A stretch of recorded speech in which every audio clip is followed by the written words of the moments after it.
Selamat pagi dan salam sejahtera kepada Tuan Pengurusi Majelis yang berusaha, Tuan Pengetua, para hakim yang arif lagi bijaksana, guru-guru, seterusnya rekan-rekan sekalian. Selamat pagi dan salam sejahtera. Berdirinya pokok karena batangnya, berdirinya bangunan karena tiangnya. Tapi berdirinya saya pada pagi yang mulia ini tidak lain, tidak bukan untuk menghujahkan tajuk syarahan saya, yaitu Malaysia Prihatin Alam Sekitar. Hadirin sekalian, sebelum saya meneruskan hujah, izinkan saya untuk mendefinisikan tajuk syarahan pada hari ini.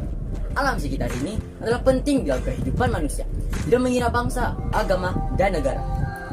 Alam sekitar ini termasuklah kawasan-kawasan tumbuhan hijau, udara, dan air seperti sungai dan laut. Alam sekitar pada masa kini semakin tercemar karena pihak-pihak tidak bertanggung jawab dalam melakukan pencemaran seperti pembuangan sampah di sungai-sungai, penggunaan baja-baja kimia, dan sebagainya. Alam sekitar ini perlulah dijaga karena bukan hanya digunakan pada masa sekarang, tetapi akan digunakan beratus-ratus tahun lagi. Oleh itu, untuk mengembalikan kesegaran alam sekitar, beberapa langkah untuk menjaga alam sekitar perlulah diambil. Hujah pertama saya, langkah-langkah yang boleh diambil adalah melalui pendedahan media massa. Media massa ini termasuklah television, radio, telepon bimbit, komputer, dan surat kabar. Pada hari ini, media massa telah memainkan peranan penting dalam cara membentuk pemikiran semua pengguna. Media massa kini perlulah lebih banyak mendedahkan tentang isu-isu pencemaran alam sekitar, terutamanya siaran-siaran di televisi. Hal ini karena televisi adalah media elektronik yang hampir dimiliki oleh setiap keluarga atau individu di seluruh dunia. Hal ini sedemikian karena setiap manusia atau individu perlulah mengetahui keadaan alam sekitar yang semakin tercemar dan perkara yang sepatutnya dilakukan oleh mereka untuk menjaga alam sekitar. Surat kabar dan majalah pula adalah media yang lebih banyak mendedakan tentang isu-isu pencemaran alam sekitar. Pihak-pihak yang bertanggung jawab perlulah mendedahkan tentang isu-isu pencemaran ini dengan lebih luas di jaringan-jaringan internet, karena masyarakat lebih banyak menggunakan media tersebut berbanding media-media lain. Hadirin sekalian, hujah seterusnya, langkah-langkah untuk menjaga alam sekitar ialah melalui kampanye-kampanye alam sekitar. Antara kampanye-kampanye yang boleh diikuti adalah kampanye Cintailah Sungai Kita, kampanye Gitar Semula, Sahabat Alam, dan sebagainya. Dalam kampanye-kampanye ini, masyarakat akan mendedahkan betapa pentingnya menjaga alam sekitar dan cara-cara untuk menjaga alam sekitar seperti pengurusan sisa pembuangan untuk mengurangkan pencemaran alam sekitar. Dalam kampanye Gitar Semula, telah menggerakkan semua pengguna supaya dapat mengitarkan bahan-bahan semula yang boleh dikitar semula. Dengan itu, masyarakat dapat berjibat cermat dan mengurangkan pencemaran alam sekitar. Dengan kampanye Gitar Semula juga, aktiviti-aktiviti seperti penanaman pokok-pokok bunga dan membersihkan kawasan yang kotor boleh dijalankan.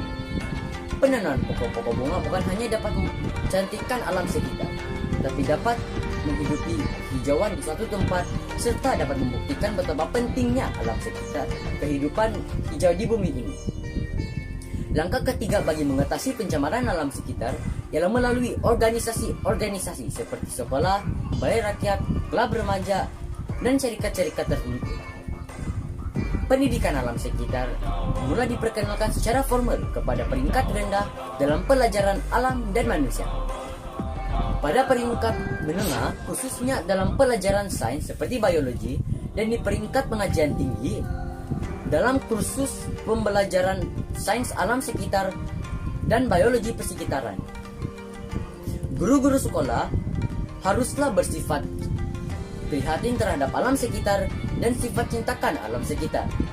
Hal ini penting supaya setiap guru dapat menanamkan sifat cintakan alam sekitar pelajar-pelajar dalam melalui pembelajaran pendidikan moral di sekolah. Pertandingan kelas terbersih di antara kelas perlulah dijalankan agar perasaan bertanggung jawab terhadap alam sekitar dalam diri pelajar dapat ditanam. Pada peringkat tinggi, pelajar mendedahkan dengan proses sekitaran alam sekitar dan cara-cara alam sekitar berinteraksi dan hubungannya dengan kehidupan lain di bumi ini. Dengan itu, sikap sayangkan alam sekitar dapat dipupuk dalam diri pelajar. Hujah terakhir saya ialah melalui penggunaan teknologi modern yang mesra alam. Penggunaan teknologi modern dapat mengurangkan pencemaran alam sekitar ini adalah amat penting. Penggunaan teknologi modern dapat mengawal dan mengurangkan pencemaran alam sekitar dengan lebih cepat dan efektif. Dengan adanya tumpahan minyak di sungai adalah lebih mudah dibersihkan dengan tanpa meninggalkan sisa-sisa tumpahan minyak. Selain itu, penggunaan teknologi modern kita dapat menjalankan aktiviti-aktiviti sekitaran alam sekitar bahan-bahan pembuangan dan sisa-sisa pepejal seperti surat kabar, majalah lama, kain, dan bahan-bahan plastik. Hal ini tentu akan dapat mengurangkan pencemaran alam sekitar yang disebabkan oleh pengurusan sisa pepejal yang tidak sempurna. Penggunaan teknologi modern seperti penapis udara yang dipasang pada egsos kendaraan dan cerobong asap kilang-kilang perindustrian telah mengurangkan pencemaran kadar gas karbon monoksida yang dilepaskan. Hal ini tentu akan dapat mengurangkan kadar pencemaran udara di sekeliling. Hadirin sekalian, sudah terang lagi bersuluh, pihak kerajaan dan bukan kerajaan yang berkaitan telah memainkan peranan penting dalam memulihkan dan memelihara alam sekitar. Sebagai golongan yang mendapat mandat, mereka perlulah awal dan menjaga alam sekitar daripada terus tercemar.